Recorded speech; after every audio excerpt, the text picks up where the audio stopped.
since I was a young child, I had been fascinated by multilingual characters on the big screen.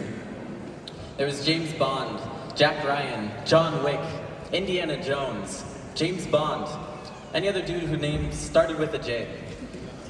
All these characters, they were larger than life. They would use languages to interact with locals, to cross enemy lines, to get out of sticky situations. And I'd watch these films growing up and I'd wonder if it was possible to become one of these guys, even in the wildest of dreams. And eventually, after a few languages, after visiting dozens of countries, I eventually did become one of these people. But my story begins back in 2017. I was 13 years old and I had just gone on my first trip outside of North America. I was with a choir group of 30 boys and we went to China for 6 weeks. Now, I was the only boy in my choir that had studied Mandarin Chinese.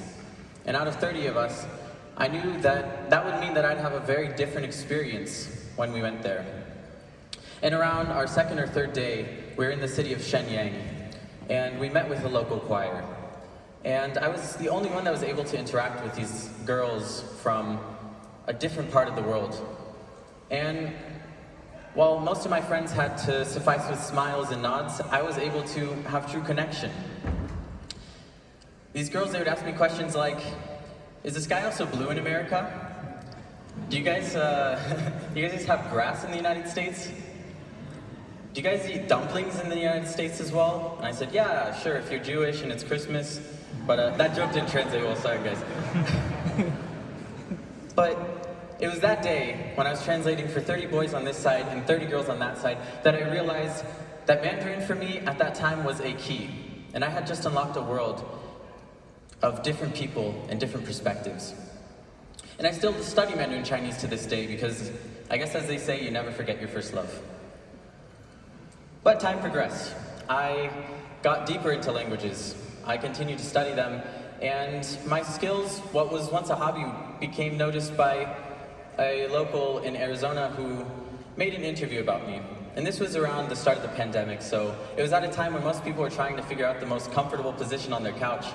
And after millions of eyes were suddenly interested in my personal hobby. But guys, I do have to admit, sadly, this interview of a lifetime did come at a moral cost. I also enjoy learning vocabulary with things such as Duolingo. 你好. I sold out. I've never used Duolingo once, but on my first day of being an internet celebrity, I gave in. But thankfully, this led to a lot of attention for my YouTube channel that I made. I was making videos about languages and I did travel videos around the world. And suddenly, people were interested. And this gave me a lot of motivation to continue making good quality content. And again, it was during the pandemic, so I had a lot of free time. So I decided to push myself, to challenge myself in a way that I hadn't done before. And I made a personal challenge to learn a random language in 2 weeks. This language ended up being Malaysian. And after 14 days of 8 hours a day of studying, I was actually able to speak the language quite conversationally. Jadi falsafah saya kalau kamu belajar bahasa berbeza boleh melawat lebih, boleh faham budaya di negara berbeza lebih baik.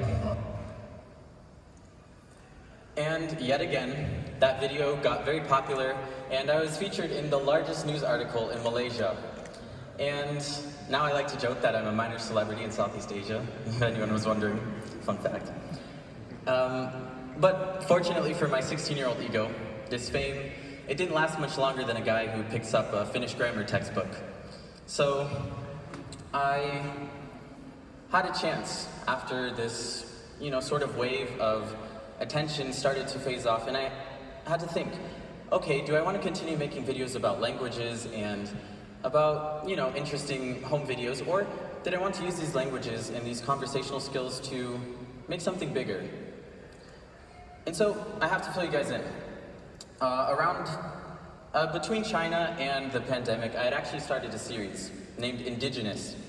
Now in this series, I would go to different parts of the world, look for endangered languages and the stories behind their last speakers. My first journey led me to Georgia, Armenia, and Azerbaijan in the Caucasus. And I met a lot of interesting people like this man who forced me to see life in a different way, in a way that I had not been able to. And after being at home for a couple years, studying languages, having fun with it, I really realized that I missed that true adventure, that yearn for being able to use my languages to interact with people and share their stories with people that wouldn't be able to hear them if they only know one or even two languages. And so, I knew that adventure was what I wanted. And that meant that I needed to graduate and get on the road. So I graduated, I got my credits early, I finished high school a semester early, and I took the first flight out to Europe. I met with my friend Frankie, who is also passionate about languages, and we wanted to take these languages and turn them into a great project, film things around the world, and, create new adventure. And so, as strange as it was, we went to Russia. And this was January 2022, so a very strange time to be over there. But nevertheless, there we were, a 16-year-old Brit, an 18-year-old American. I look like Jafar on ice, and he looks like a Beatles holiday special. But there we were, in the middle of the Red Square. And we knew that we could use these languages, if we did it right, to create the adventure of a lifetime. And so our journey took us further north. We went to Murmansk, one of the northernmost cities in the world, and from there, we went into a village named Lvozira. Now, typically, it has a population of a few thousand, but we went in the winter time, and that meant that there were far less people. And our original plan was to find Sami people. There's a dialect of Sami there with only a few speakers, and we wanted to film this, but preparation failed us, and there were no people to be found. And on top of that, we had nowhere to stay. So we had to look around for a place to stay, and we ended up finding this guy named Olaf. Big, burly, that typical Russian face you see in the films, loved camouflage, and this was the guy that we had to stay with while we were in Lvozira. And he invited us to go on a snowmobile tour the next morning. Okay, we said, we had nothing better to do. And so we ended up in his garage. The next morning, he took us to his cabin on the outskirts. He said, I'm gonna go out to get gas, put on these big blue puffy coats so we can do this snowmobile thing. And we go up, we get our winter gear on, but we see that this quite angry guy, he has a lot of vodka bottles on the floor, bear skins, animal trophy heads on the walls, so not the kind of guy, again, you want to be around when you're alone in a village of 300 in the middle of northern Russia.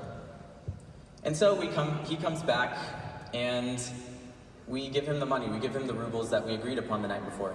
He looks at this and says, "Это что? What is this?" And we're like, "It's the price we agreed upon." And he's like, "No, I didn't say $30, I said 300. And Frankie and I look at each other, we say, "No, you didn't. We know you didn't, and you're just trying to add a few zeros to, get your vodka budget for the winter." But we said, "Sorry, the deal's off. That's our entire food budget for, 2 weeks in Russia." He says, "Okay, get in the car. We're going back to the cabin." And so we end up in his car, worse than the cabin. And, I can tell you guys that I've never been closer to death than in that car. Because he started crying, he threw his beanie onto the passenger seat, and he was not having it. And I'm sitting there thinking that some Arctic polar diving team is gonna find our bodies in the bottom of Lake Lvozira 30 years later, and they're gonna make a Nat Geo doc about us, and Frankie's looking at his shoelace to see if he can, if worse comes to worse.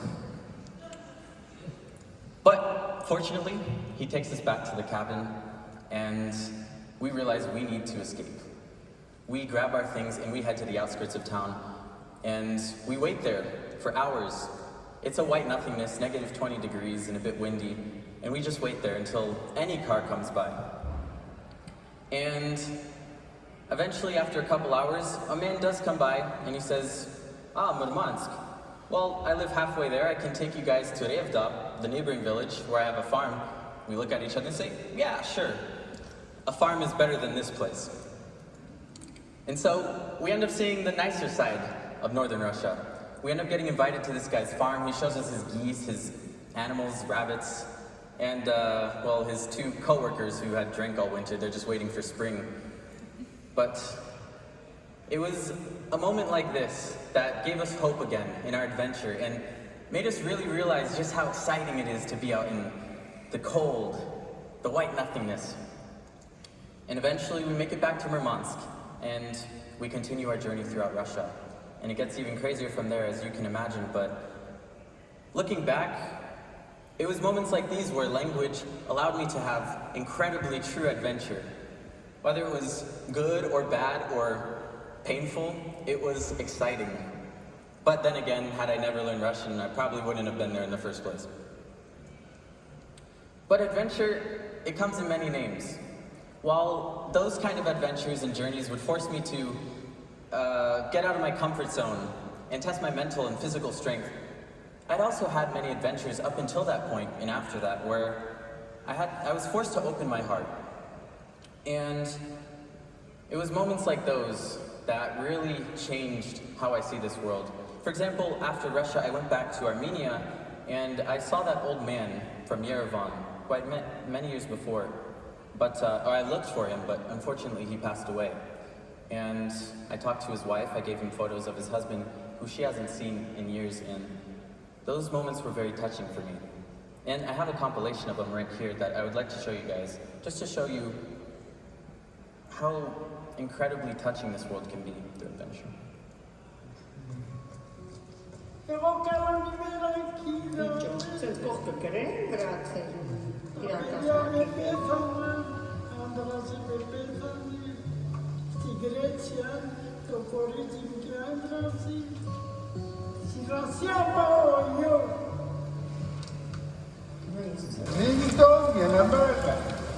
I read you guys were cannibals. I said, baby, we were wise and we don't kill it to waste, you kill it for meat. You look at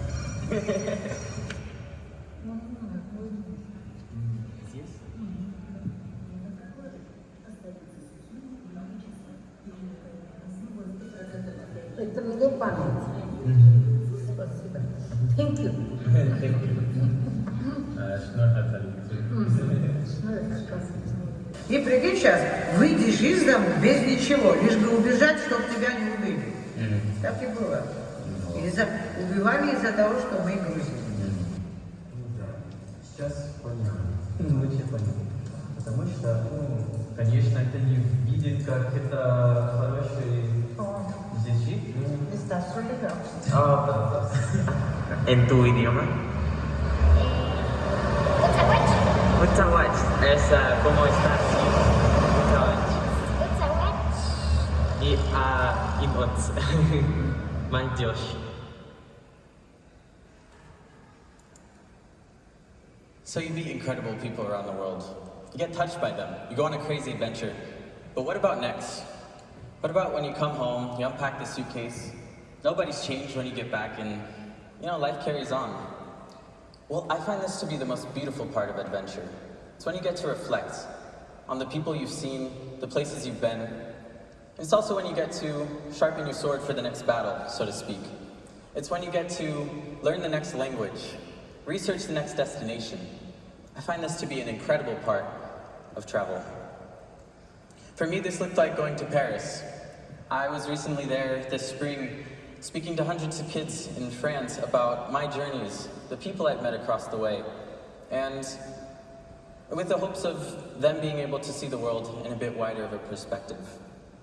I feel that while it's important to go on a hero's journey, to get answers to those burning questions inside your heart, the most important part of adventure is to come back home and share those stories with people so that they can go on the emotional journey with you and get to those truths as well.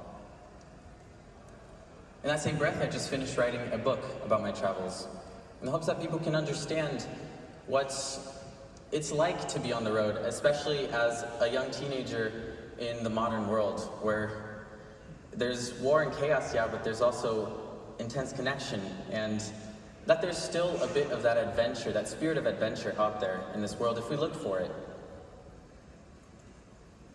In looking back, I realized that every single language I've studied, ever since Mandarin Chinese, has led my life in a completely different direction. Had I never learned Russian, I wouldn't have been able to tell you guys the story about Olaf and his crazy snowmobile. Had I never learned Spanish or French, I wouldn't have been able to speak with kids around the world, build houses with them, or interact with these little boys in Azerbaijan. Well, I was using Turkish, but I tried my best. But I realized that as I go throughout the world, I learned adventure teaches me a lot about this planet. But I also learn a lot about the nuances of adventure and how different and styled it can be. I realized that language and adventure really work hand in hand for me to really understand and expand myself as a person in the best way possible. So maybe you speak 10 languages. Maybe you're already fluent in 20. I know there are some people in this room. Maybe you're just getting started with languages. But I feel that there's a corner of this world that calls everyone to tell the next epic tale. I feel that there's a part of this planet for each of us to explore, to connect with personally, to understand, and to share when you come home. And I hope that my story can really show you guys that with a bit of courage, and maybe money, time, all those great things, anyone can go on an adventure. It doesn't have to be this big thing. It doesn't have to be flashy. It can be simple, heartfelt, local. But just imagine how amazing that adventure can be with language at your side. Thank you, everyone.